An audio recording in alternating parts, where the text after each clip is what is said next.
Partiyanın sədri Tural Abbaslıdan Sahil Babayevin ilk hədəfi niyə bu şəxs oldu? Sirli vəzifənin görünməyən tərəfi. Xəbər verdiyimiz kimi Maliyyə Naziri Sahil Babayev, Maliyyə Nazirliyi aparatının rəhbəri Cavanşir Yusifovu vəzifəsindən azad edib. Onun bu qərarı müzakirələrə səbəb olub. Adətən yeni nazirlərin fəaliyyətə başlayanda ilk dırnaq şərəsi içində islahatları aparat rəhbərini dəyişmək olur. Aparat rəhbəri vəzifəsi nədir?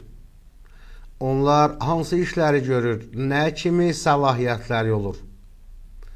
Global Info aza danışan Sabiq Material Ehtiyatları Naziri Şəmsəddin Rəhimovun sözlərinə görə əslində aparat rəhbəri nazirlik daxilində əlaqələndirici funksiyanı yerinə yetirir. O deyib ki, aparat rəhbəri əsasən nazirin tapşırıqlarını icra edir. İstər əməkdaşlarla bağlı, istərsə də digər tapşırıqlar olsun, onu aparat rəhbəri yerinə yetirir.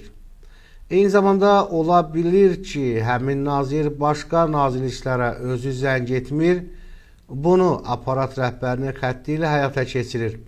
Fikrimcə, hər bir nazir ətrafında öz adamını görmək istəyir. Bilirsiniz, inamdan da çox şey asılıdır. Əgər yeni nazir köhnə kadra aparat rəhbərinə inanırsa, onu işdə saxlaya bilər. İnam yoxdursa, mütləq onu yola salırlar. AK Partiya Başkanı Tural Abbaslı'nın fikrində aparat rəhbərliyi hər nazirliyinin əsas və strateji obyektidir. Demək olar ki, bütün işlər aparat rəhbərləri görür. Məsələn, qərara alınan işlərin icrası, nəzarəti, mexanizmi, strukturu və s. hamısını aparat rəhbəri həyata keçirir. Dolayısıyla nazir və müavinləri siyasi qərar verən orqandılar və onlar nələrəsə qərar verirlər. Amma həmin qərarların icrası ilə artıq aparat məşğul olur, yəni nazirliyin əsas əli aparatdır. Tural Abbaslı qeyd edib ki, istənilən nazirin vəzifəyə gələndə öz adamı ilə işləmək istəməsi anlaşılandır. Təbii ki, təcrübəli aparat rəhbərləri adətən işdə saxlanılır, çünki mexanizmi bilirlər. Nazirliyin strukturlarından xəbərdardılar, ona görə də təcrübə lazımdır. Bundan başqa yeni təyin olunan aparat rəhbərləri adətən köhnə rəhbərləri ilə koordinasiyalı bir müddət işləyirlər, strukturun detallarını daha yaxşı öyrənsinlər, deyə açıqlamada bildirilir. İndi mən sizə bir sual verirəm, əziz dostlar. Baxırsan ki, hər bir Azərbaycanlı nazir gəlir, yeni vəzifəyə təyinatları dəyişir. Biri aparat rəhbərin, biri buğalteri dəyişir, mütləq qara kassanı dəyişməlidirlər. Çünki qara kassa dəyişməlidirlər. Və bir ay gedir, 2 ay gedir, 1 il, 3 il, 5 il, bir də görüntüsü həmin nazir və komandası getdi türməyə. Allah eləsin, bu indiki bəzi nazirlər var, tezliksə hamı gözləyir ki, onlar da bir getsin həbsə. Bəlkə də inanın elə adamlar var ki, hər gün qarğış edir, hər gün namaz üstə, nə bilim, orucun açanda, oruc bağlayanda, namazda, inandırım sizi, çox da elə nazirlər hər gün qarğış edirlər. Mən indi buradan müraciət edirəm tamaşaçılara. Varmı? Yəni, hər gün içinizdən keçib nifrət bəslədiyiniz, lənətlədiyiniz, tənqid etdiyiniz elə bir məmur varmı qəlbinizdə, əziz dostlar? Çox xahiş edirəm, yazın. İndi dostlar, söhbət Sahil Babayevin hansısa Maliyyə Nazirliyinin aparat rəhbərinin işdən çıxarılmasından, nə bilim, aparat rəhbəri rektorun qardaşıdır filan, söhbət ondan getmir. Ümumiyyətlə, Azərbaycanda bu bir xəstəlikdir. Bu o deməkdir ki, baxın, əziz dostlar, bu o deməkdir ki, yeni gələn nazir ondan əvvəl işlədiyi nazirin bütün işlərinə şübhə ilə yanaşır. Və həmin naziri kim təyin edir? Əlbəttə, naziri ölkə rəhbəri təyin edir. Ölkə rəhbərinin imzası ilə ora təyinat verilir. Və bu nazir dolayısıyla yox, elə birbaşa cənab prezidentin imzasına hörmətsizlik edir. Bütün sahalarda. Adam gəlib deməlidir, yığmalıdır kollektivi. Deməlidir, ay Həsən, Əli, Vəli, Hüseyin. Məni cənab prezident, cənab Ali Başkomandan bura məsləhət görüb ki, nazir gəlib. Mən bura nazir göndərmişəm. Mənim etimadım xalqımın və prezidentimin etimadını doğrultmaqdır. Ki, mən rüşvət almayacam, siz də rüşvət almayın. Sizə rüşvət təklif edilərsə, rüşvət təklif edənə də izah edin ki, rüşvət almaq, rüşvət vermək vətənə xəyanətdir, dövlətə xəyanətdir. Baxmayaraq ki, Azərbaycanda rüşvətsiz sahə, əziz dostlar, təsəvvür etmək mümkün deyil. Mənə görə rüşvət almaq xəyanətdir, əclaflıqdır. Amma dövlətin elə bir məmurları var ki, bunlar pulla nəfəs alır, rüşvətlə nəfəs alır.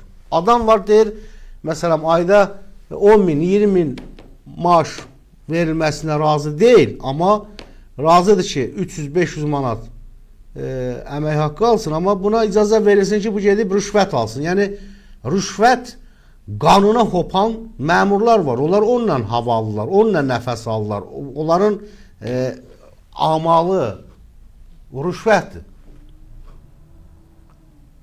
Nəysə, dostlar, mən fikrimdən uzaqlaşmayım.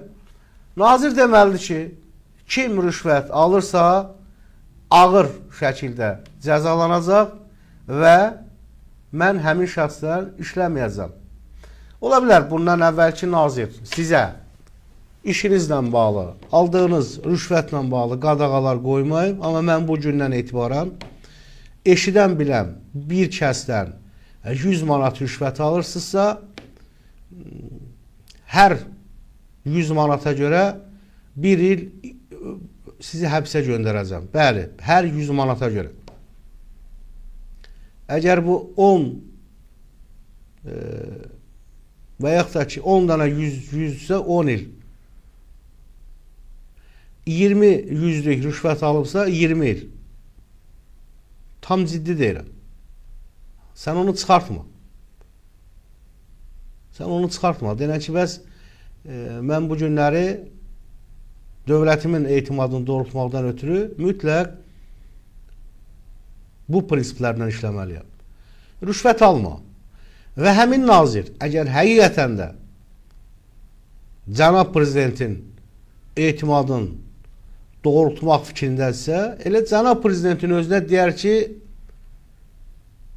mən istəyirəm işçilərimiz 3 min, 5 min, 7 min, 10 min əmək haqqı alsın və bununla belə cənab prezident büdcədə itən, batan milyonları biz dirildirik, qoymuruq batmağa və o milyonların 10%-in bizim işçilərimizə əmək haqqı ver.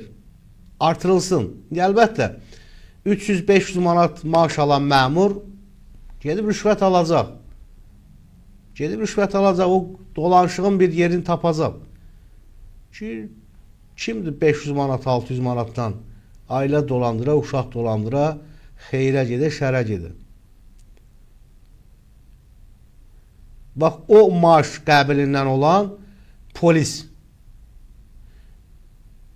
Polis 600, 700, 500, 800, 900 manat əmək haqqı alır. Amma baxırsan, polisin işi ağır. Bugün ən çox tənqid olunanlar və rüşvət almaq siyasında sosial şəbəkələrdə cərimə, yəni rüşvət düzdür, bunu sübut etmək lazımdır. Yəni cərimələrdən söhbət gedir. Ən çox cərimə alan nazirliklərdən biri kimi təqdim olunur polis. Amma o cərimələrin polisin maaşına heç bir aidiyyatı yoxdur. O cərimələr hara gedir bilinmir. Bax, bugün əgər polisin maaşı artırılsa, polis əgər 3000 manat əmək haqqı alarsa, polis heç vaxt gedib bazarda işləyən hansısa bir süpürgə satandan, pomidor satandan pul almaz. Əgər dövlət yol polisi yazdığı cərimələri öz hesabına köçürmək fikri olmasa, 3000, 5000 əmək haqqı alarsa, o gelib kiməsə şər atmaz ki, mənə bu qədər pul verin. İndi bilirsiniz ki, dövlət yol polisində bu günləri bəli, kifayət qədər insanları mənasız yerə incidirlər. Bax, mən bu barədə dəfələrlə tənqidlər səsləndirmişəm, adlar demişəm, sujetlər vermişəm. Lənkəran, Astara, dövlət yol polisi əməkdaşlarının vətəndaşları bezdirmək. Bilirsiniz, cərimə olar. İndi biz öyrəşmişik, əziz dostlar. Bilirsən ki, dövlət yol polisidir. Bundan əvvəl kimsə gəlin maşını saxlayardı ki, rəis bir su alarsan. Amma bu günləri o dövlət yol polisi əməkdaşı sadaladığım yerlərdə zorla cəmaatdan pul alır. Bax, dünən mənə Lənkərandan yenə zəvurmuşdular. Bir şəhid atası olub maşında, bir şəxs disklə bağlı. Mən adama sual verdim ki, əgər ged oxu, bax, hüquqşünasla məsləhətləş, gör, həqiqətən də dövlət yol polisi idarəsi sizi haqsız saxlayıbsa, əgər sənin o disk təkəri maşına, o disk təkərlə maşını sürməyə ixtiyarın varsa, problemi yoxdur. Yoxdursa, o şəhid, düzdür, şəhid atası olub maşında, şəhid atasının maşına aidiyyatı olmayıb. Sadəcə adam mənə zəyə vurdu, dedi ki, mən nəsə almağa gedirdi onun üçün, yolda dövlət yol polisi saxladı. Amma bunu da bəri başdan deyirəm. Əgər qanunsuz maşını sürürsənsə, belə kim olursan ol, prokuror ol, prezident ol, şəhid atası ol, nə bilim, Allahın ən çox sevdiyi bəndə ol. Əgər qanun pozursansa, olmaz. Qanunu pozmaq olmaz. Bu amillər də var. Belə, əziz dostlar, dəyərli tamaşaçılar, kanalda olanlar, çox xahiş edirəm, bəyənin, paylaşın, yazın, fikirlərinizi yəqin ki, səsləndirəcəm. Görək, tamaşaçılarımız nə yazır?